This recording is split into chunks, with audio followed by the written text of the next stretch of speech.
Okay, so this is a talk about Xamarin. So we are going to talk about Xamarin in general, specifically also about cross-platform development. So first of all, we'd like to know how many of you know about Xamarin, what Xamarin is. Can you raise your hands? Well, quite a few. And how many of you have written any application, even to try how it works? Okay, so not many. So yeah, this talk is going to be a bit generic about Xamarin, explaining what it is about and what you can use Xamarin for. And we are going to enter on some details about things you can do. So I hope that the topics we cover are good enough for what to expect. Okay. So first of all, I would like to talk about Xamarin and also about Microsoft. As you might know, Microsoft recently acquired Xamarin, and I guess you heard the news. And you might be wondering what that means. What are the consequences of this acquisition? Is this going to be good or bad? And what I can say is that, well, it's going to be good. And the first consequence of this acquisition is that Xamarin is now included in Xamarin in Visual Studio. So if you already have Visual Studio, then you can get Xamarin at no extra cost. So and that also includes the Community Edition. So if you are entitled to use the Community Edition, which is free for students, for small companies, for open source projects, then you can use Xamarin for free. So I guess that's a very nice thing. And another consequence is that Xamarin is also open source, at least most of it. So all the SDKs, the iOS SDK, the Android SDK, Xamarin Forms, Xamarin Mac, all of that is now public, has been published as open source. So you can get the code, review it, contribute, fix bugs, and keep fixing bugs, and sending pull requests and all that. So there is a web page. Sorry, this is going to be very annoying.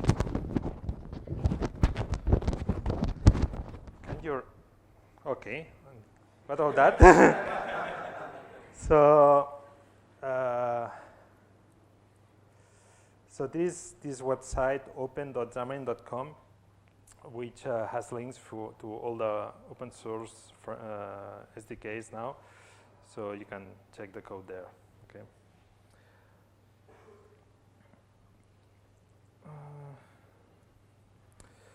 Okay, so yeah, so Xamarin is now mostly free. It's now open source, so those are two good reasons to start using it. But of course, you need to know what is Xamarin good for and what can it offer to you. So I'm going to explain that.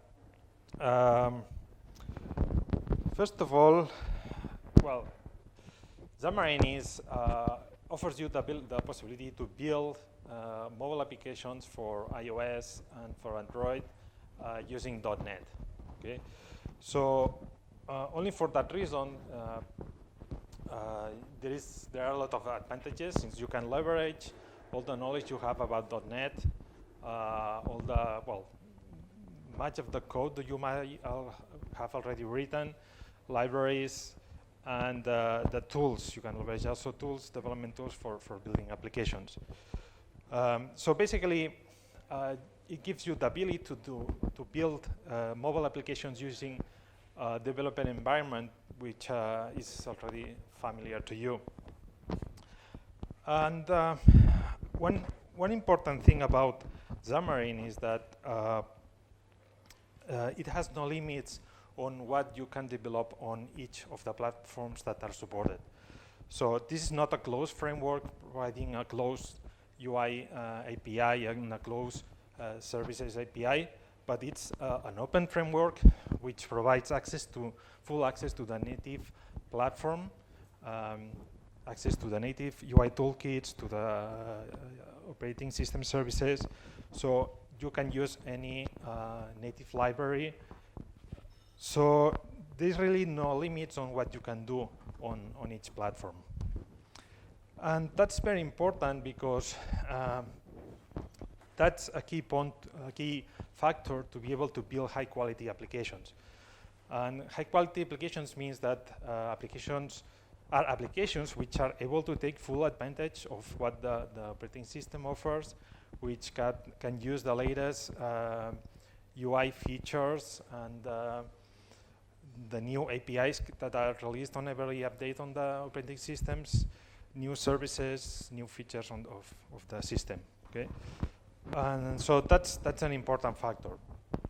And also another important thing is that what you can build with Xamarin is actually a native application. So it's not something that's emulated or running on top of another framework. It's actually behaving and running as a native application. So you see a Xamarin application and you see a native application developed with the native tools of iOS or Android, and there is really no way to tell the difference when you run it. The performance is the same, and the look and the behavior is the same. So yeah, that's the philosophy of and what we intend to provide. Okay. So to understand a little bit more about how Xamarin works, so Xamarin is using the .NET framework, and the .NET framework was designed initially as a framework for building Windows applications. And even though it was designed, let's say, for Windows, it was designed in a way that it has a set of libraries which are actually platform independent. Of course, at the beginning, there was only one implementation of those libraries, implementation for Windows. But then a mono appeared, which was an implementation of those libraries for Linux. So this set of libraries are, in fact, platform independent. And over that, there are a set of libraries which are specific, in that case, to Windows. So you can use those to access to the Windows services, to the Windows API, and to access to the UI of Windows using the UI toolkit and all that for building applications. Okay, so this separation between a set of assemblies which are platform independent and then a set of assemblies which are specific to Windows.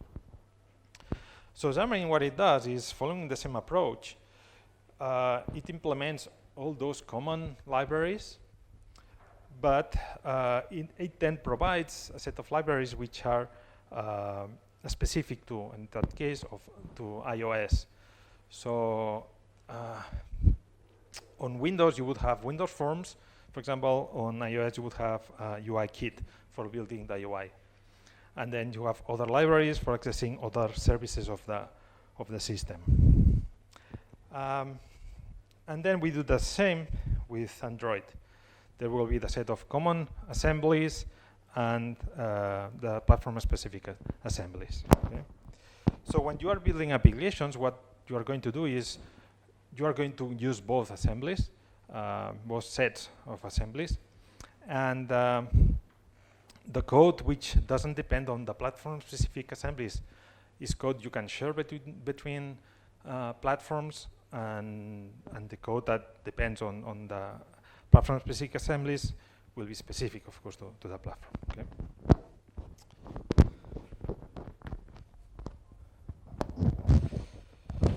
So, just to give you an example of how this looks like, this is Xamarin Studio, which is the IDE we use on Mac. On Windows, you can use Visual Studio for that, and works mostly the same. And I'm going to create a solution which is, let's start with an Android project, a simple Android application. So demo 1.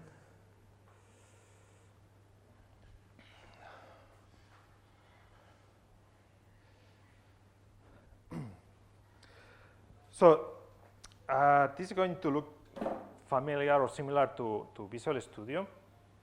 And the structure is, well, it's the same because it's using the same kind of solution and project. In this case, I created an Android project, and as you will see, this is the main activity.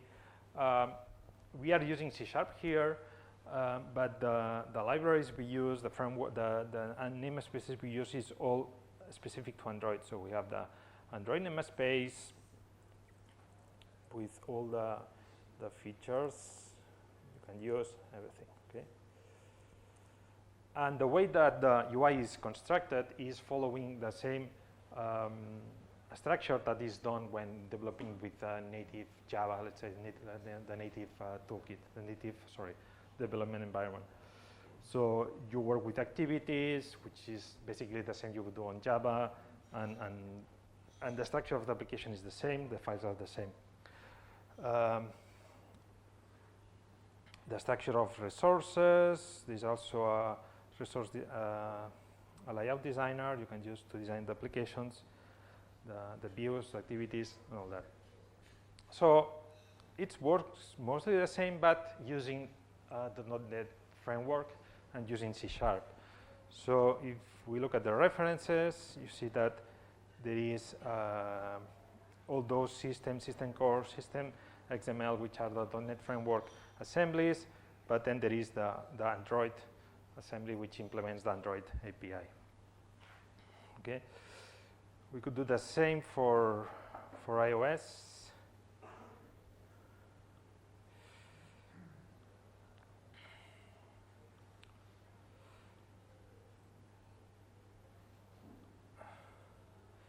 So I can create iOS, single view.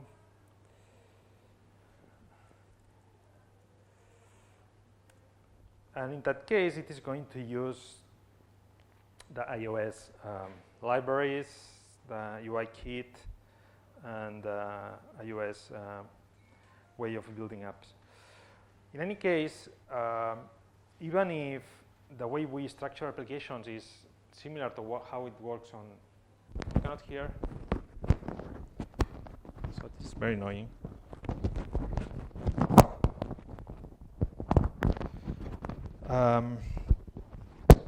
So even if the structure of the application is specific to each platform, and we try to build the application, the framework in a way that looks familiar to .NET developers. So we are using events, and we're using C# idioms, which are not available in the native toolkits like in Java or on Objective-C, but we provide them on C#. And I don't know what I did here. So let me restart this.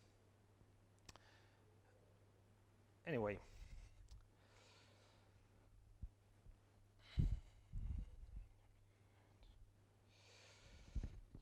So I've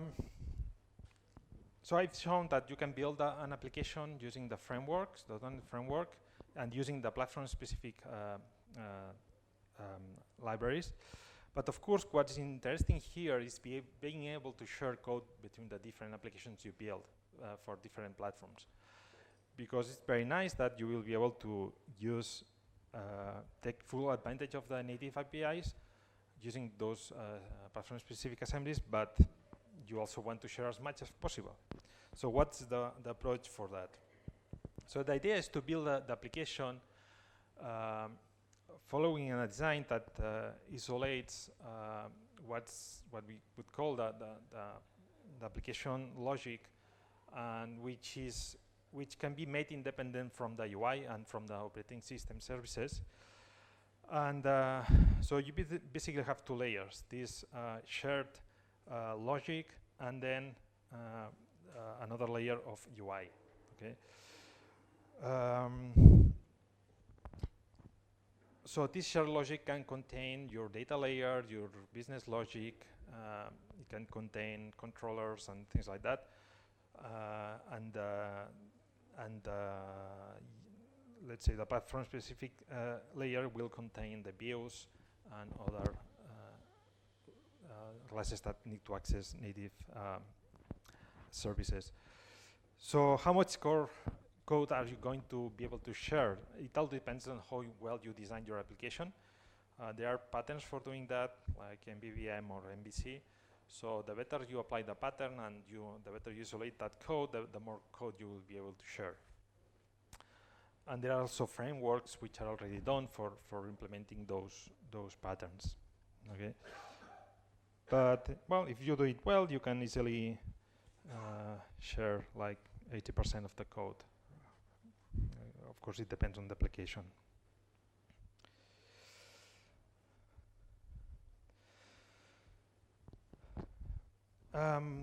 For actually sharing the code on Visual Studio and Xamarin Studio, there are different approaches.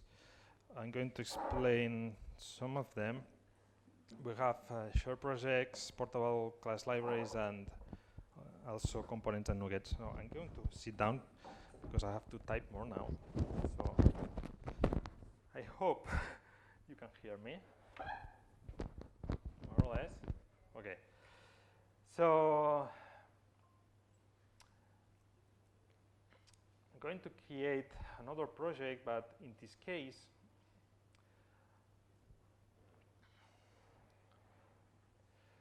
this is going to be, I'm going to use a different template.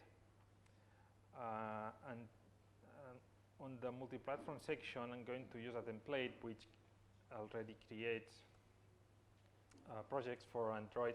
Sorry, let me go back.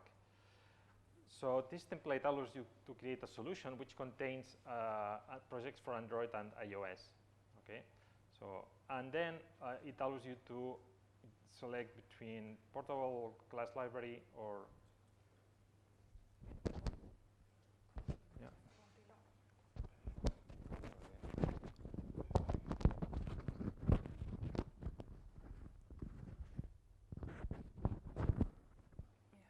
Hola, hola. Hello.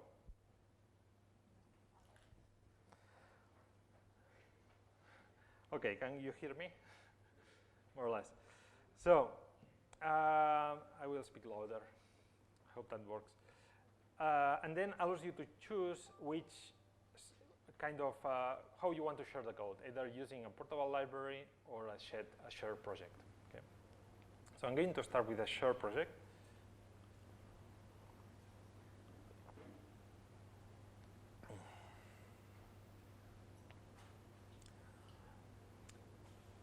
Okay, so what I get here is 3 projects.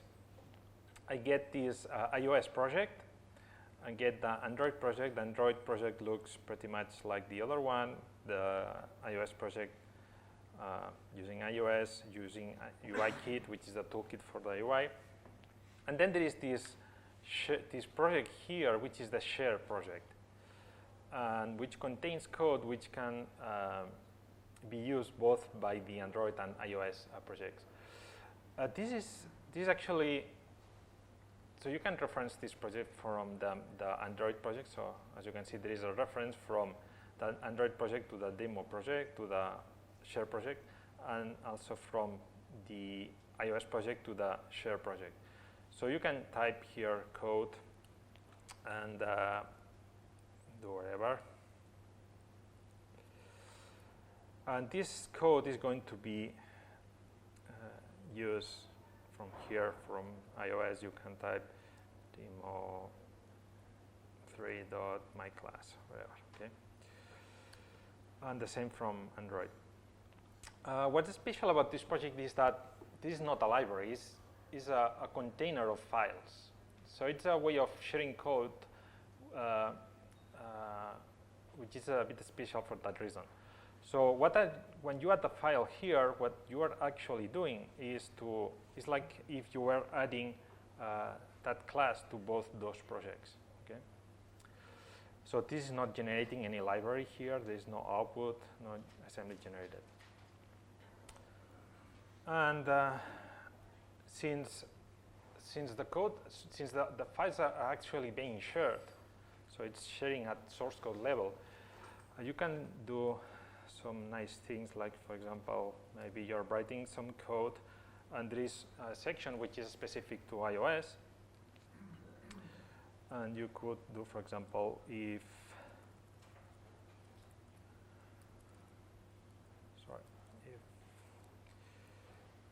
iOS do whatever,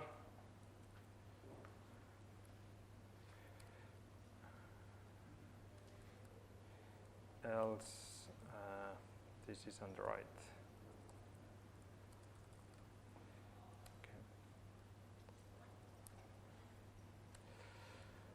So you can write code that is going to be shared among the two projects, but you can also, if you need to, you can also write project-specific, platform-specific code. Like in the iOS section, then you can use the YKit, for example, to do some iOS stuff, and you will be able to do the same on the Android section. So there is this selector here, which allows you to select the context on which you want to edit the file. So I'm editing that from the point of view of the iOS project.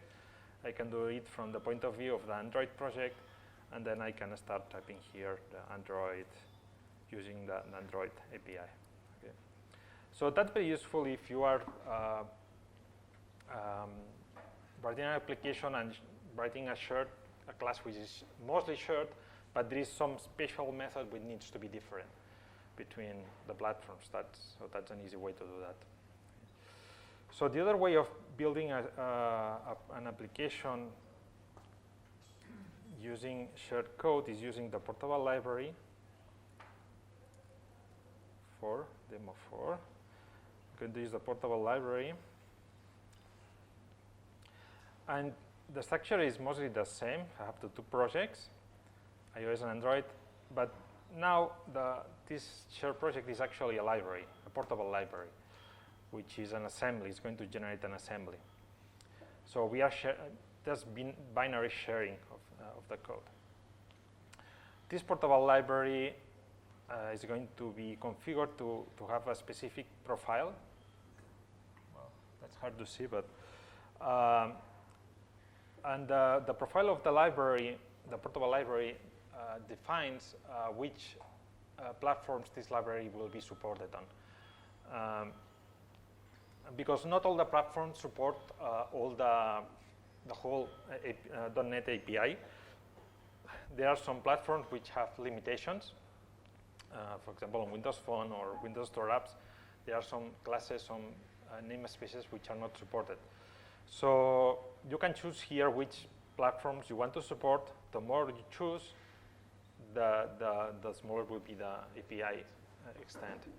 But there are some nice profiles which are a good compromise between the number of platforms you can support and the extent of the API that's supported. And that's one of them, Profile 78. Okay. So this would work mostly the same.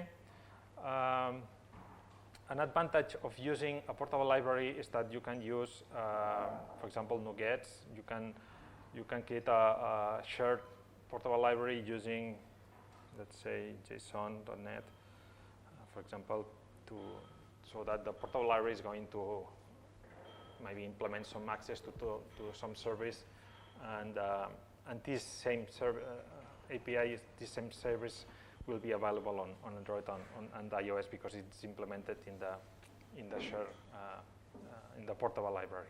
Okay.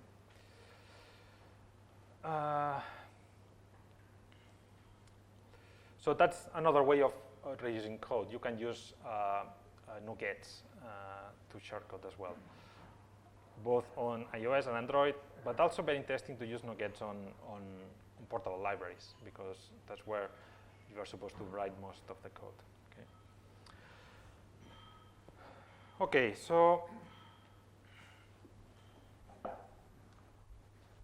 So what I've shown here is how you can build an application taking advantage of the full API of the different platforms. But you might be thinking that, okay, that's very nice. I can write very powerful applications, but what if what I really want is to build an application, but it doesn't matter so much that it looks so beautiful? Maybe you're building an application for an internal application for your company, which has to work. It has to be nice, but it doesn't need to be super, super nice.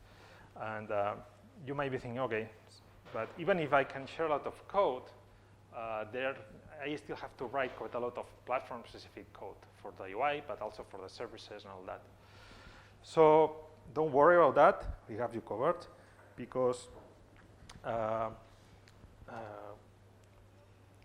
we have a set of what called PowerShell abstractions, which allow you to use those services like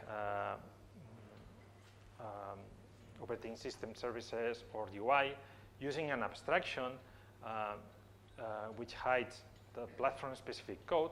So you can use those abstractions from portable libraries, from shared projects, and all the code that use those abstractions will be portable and will be shareable. So Jose is going to continue with explaining how all this works.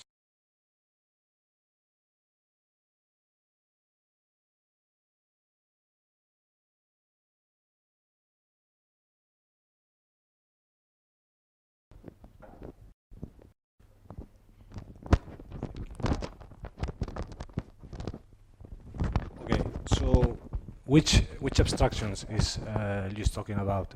As we can see so far, there is some places in where we can share the code, because the code is platform specific. For instance, in this case, the text-to-speech is specific for iOS, or better even is the GPS. The GPS, the way iOS deal with the GPS is different from the Android does, okay? So in this way, we have a layer we call Common Mobile API that what pretends is to share all these features that are platform specific the way that it's hidden for you. So this all, you can find all these plugins in the Xamarin.com plugins. Actually, there are a huge list of plugins that you can use. This is just as you can see here.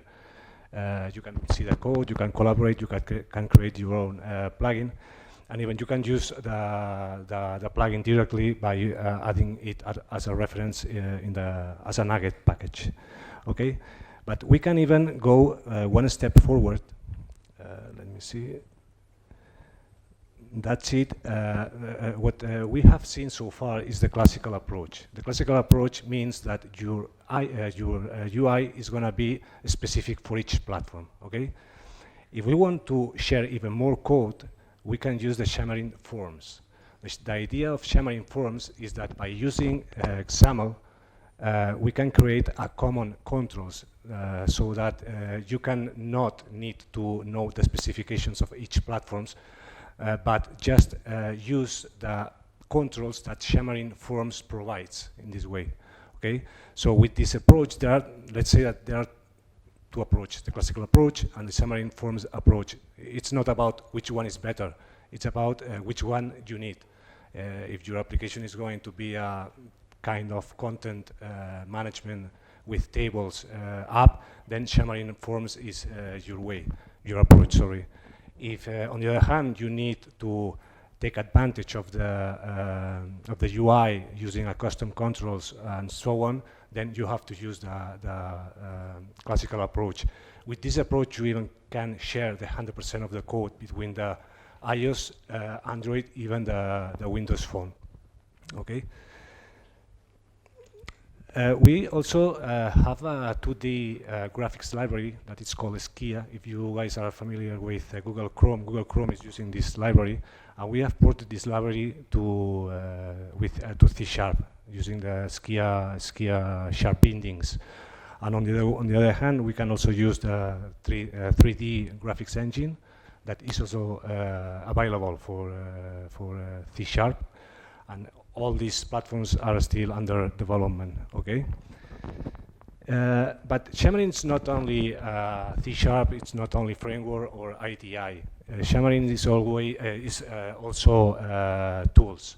So let's say that the idea of Xamarin is provides a tool set that covers from the beginning of the design of the applications until this application is released to the market. Okay. We are not talking about all the tools that we are providing in Xamarin, but let's say that we have the Xamarin Profiler, we have the Xamarin Insights, we have an amazing tool for testing applications that is called the Xamarin Test Cloud.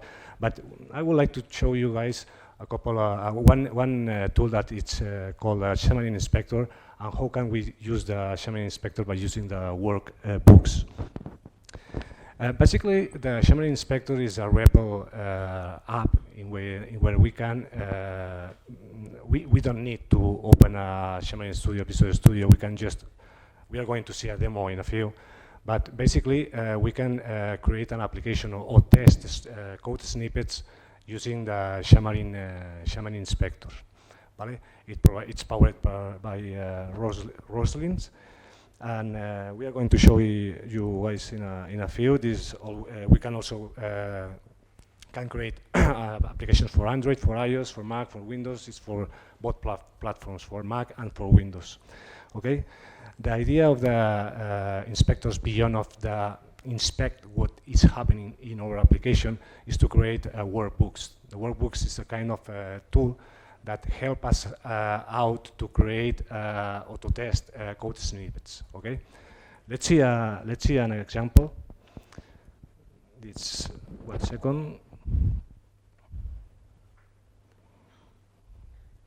So the first thing here is that Xamarin Inspector is asking me what can I do or what when I do.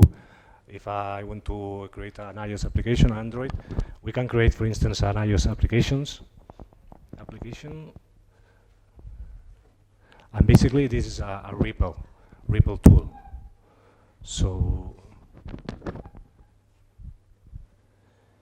he's going to open an iOS simulator.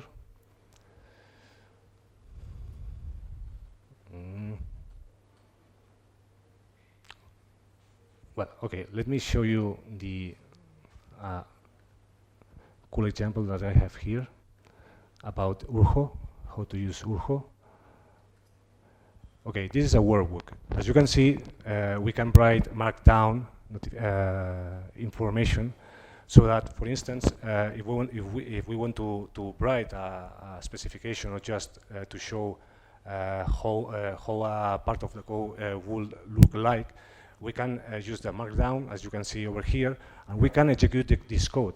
So if I go here and press intro, this is going to be to use the libraries. Then what I'm going to do is to create a new scene using Urho, as you can see here. So the window has been opened. Then I can continue reading here this markdown. Let me arrange the window, so that we can see this working together. Okay, look that after creating this object in the app, I can see the properties, the methods. I can interact with this directly. Okay, I can continue reading how it works. What I'm doing here is to create a sphere that is here. Then I'm going to convert this scene to green. Let's make it bigger. This is a snippet, a function that is going to download image from internet, so that I'm going to download that image. That basically is a texture for the Earth. I'm going to set this texture. As you can see, the Earth here working. So let's continue. Now I'm going to rotate the Earth. Sorry.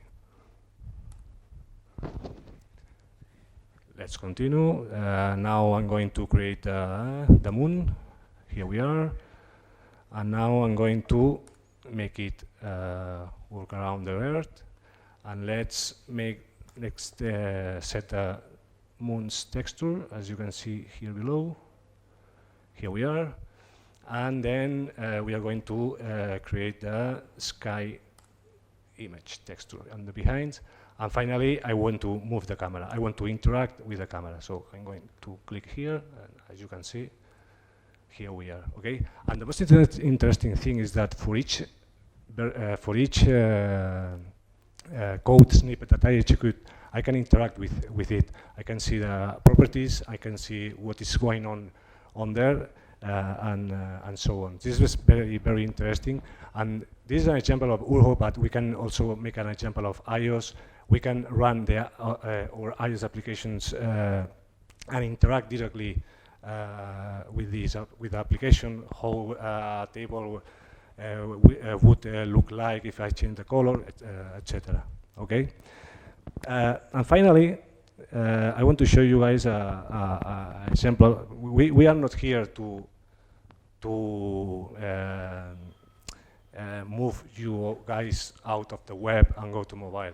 We are here just to let you know that if you anytime need to go to the mobile in order to improve your web, Xamarin is a good solution because we are using C#, we are using Visual Studio, Xamarin Studio. You know C#, you know the IDE.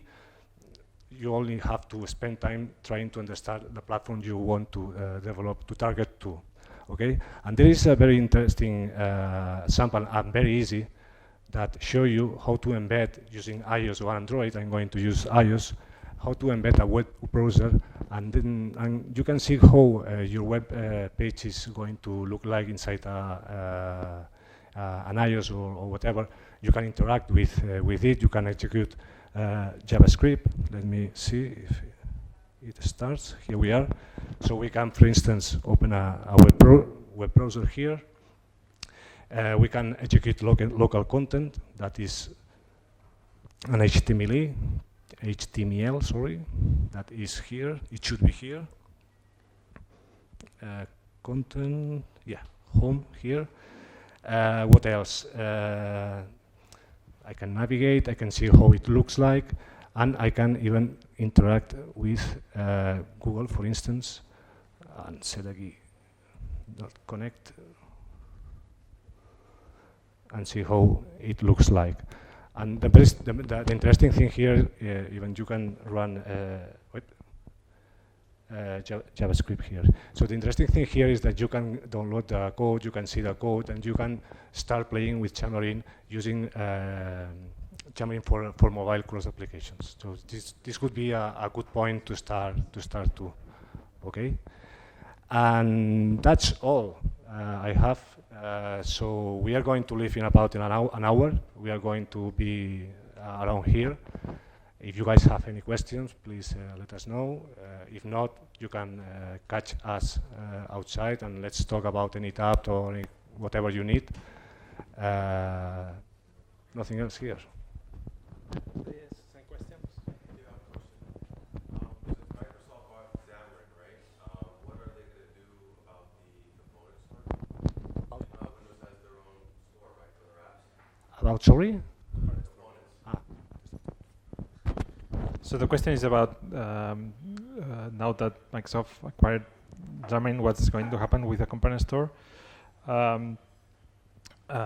So I guess this has to be decided yet. I guess there is a plan, but I think that what's going to happen is that this is going to converge with NuGet in some form.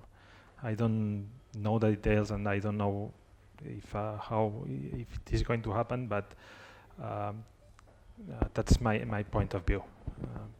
But I don't have specifics about what's going to happen with the store. The store right now is working, and we keep adding components, and I think it's something that has been traditionally very welcome, because it's a store of components which are very curated and very well reviewed, and with samples and on all that. So we certainly want to keep that experience. We'll see in which form, but we certainly want to keep it in some way. No questions?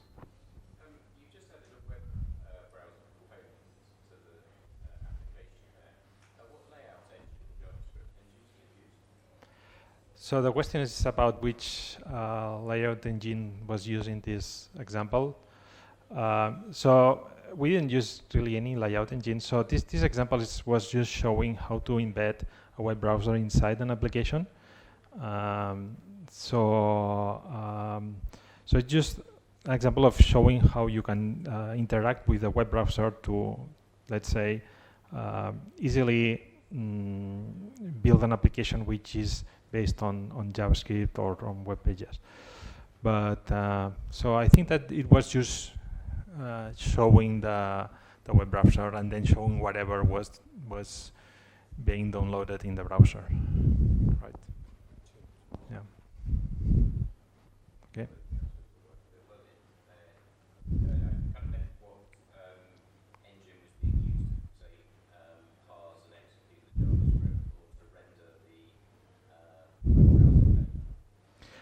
This is the so it was iOS.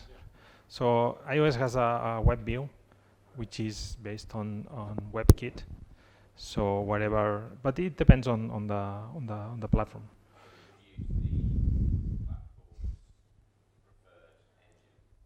Uh, yes. Yeah. Yes.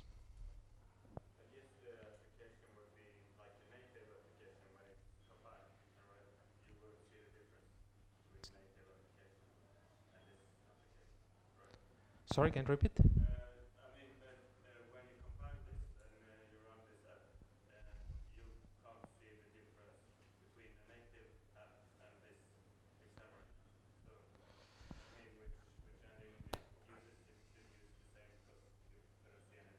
Yeah. No, no. Because it's using, I mean, it's the same you would use if you were writing that on Objective-C, for example. You would use the same view and the same kind of events, and so it would be the same. Yeah.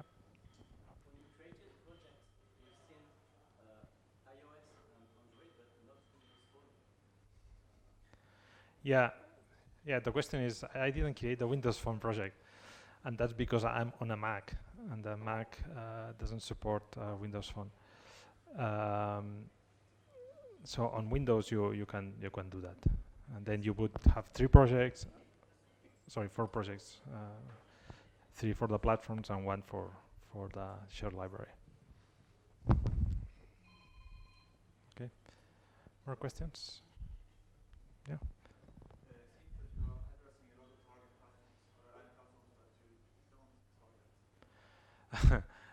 Well, the question is, we are targeting many platforms. Is there any platform we are not targeting? I guess so.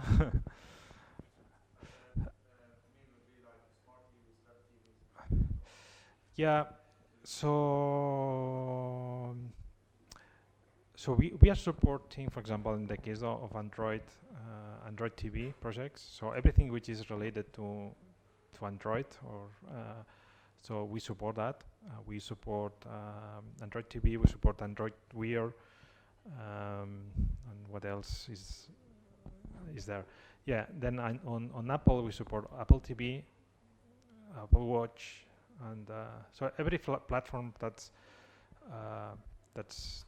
available on Apple and Google, we basically support that. And beyond that, well, and then Windows Phone, well, that's already natively supported. So yeah, so Apple and Google, we cover that. We don't support BlackBerry.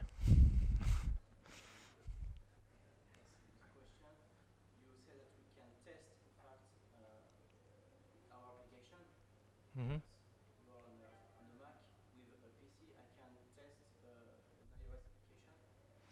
Yeah, the question if you can test an iOS application from a PC, not from a Mac. And yes, you can. So you can work with an iOS application from Visual Studio, and but you still need a Mac, okay? Because there are, I mean, from so the development tools that are required to build iOS application only run on a Mac, so you need a Mac. But the way it works is that you create your project on Visual Studio, and the Visual Studio connects to the Mac transparently, does all the work of sending the files to compile, do the job there, go back, and all that. So it does all the job. So you can just work on the PC, but you need the Mac connection. Even we use the library you said it can be used for any platforms. The what? Sorry? So you said that the library you can use. Yes. But not a specific one for each platform. Yeah. You still need the Mac. Yes. Yeah. So you can create the project, bring on the Mac, for example, bring it to the PC with Visual Studio, and you can even run the simulator, which is remoted. You can plug a device to the PC, and it's going to remote as well. You can debug. You can do everything basically. Okay. Yeah. Well, it depends on you. I mean, you can use whatever you would use on your project. You have to check that's properly supported. Not everything is supported, so you will need to check that. But there is really no preferred. I mean, every day there are new solutions, so it's up to you. As long as sorry? Yeah, it would work. Yes. I was just going to come into this question that there's open source XLabs components, and they've taken all the abstraction from those types of things you're talking about, like database and ETS and all that, and you can add to your project, and it'll take care of a lot of that stuff.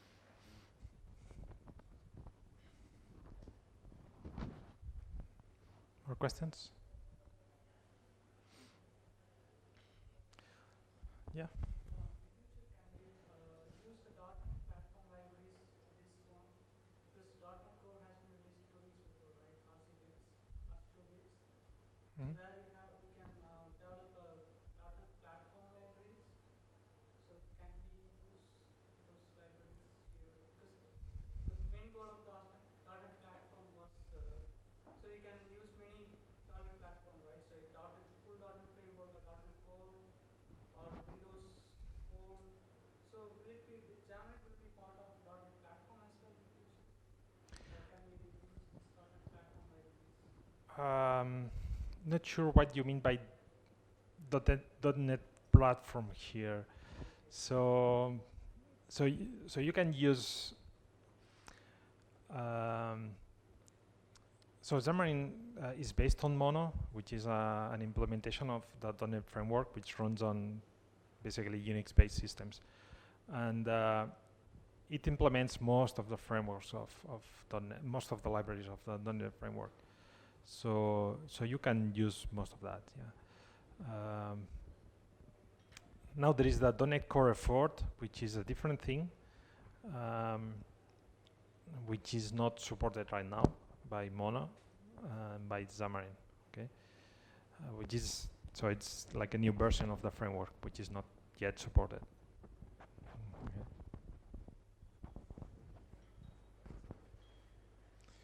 Yeah. Is there any way to see the code that Xamarin generates for the specific platform? If there's some occasion that you need to look in the code that will be generated, or is it compiled on the fly? Yeah. Objective-C code compiled? Yeah, so the question is about if there is a way of seeing the code that Xamarin generates for each platform.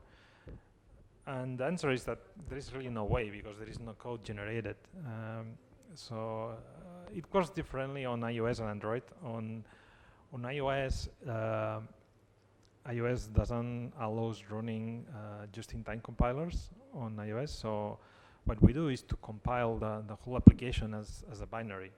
So after you build the application, what you get is really a native application. I mean, we compile to binary, so it's you cannot distinguish that from a real application.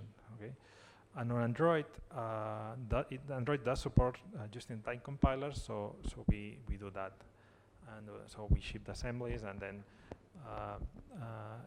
the code is compiled at runtime. Okay, so on Android it work exactly the same. It would work on Windows, let's say. Okay. iOS has more restrictions, so it's a bit different, but it works very well as well. Yeah.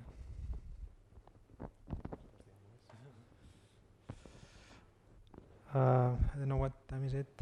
Okay, so we'll be around if you have any other question or if you want us to show anything. We'll be for 1 hour or so around here.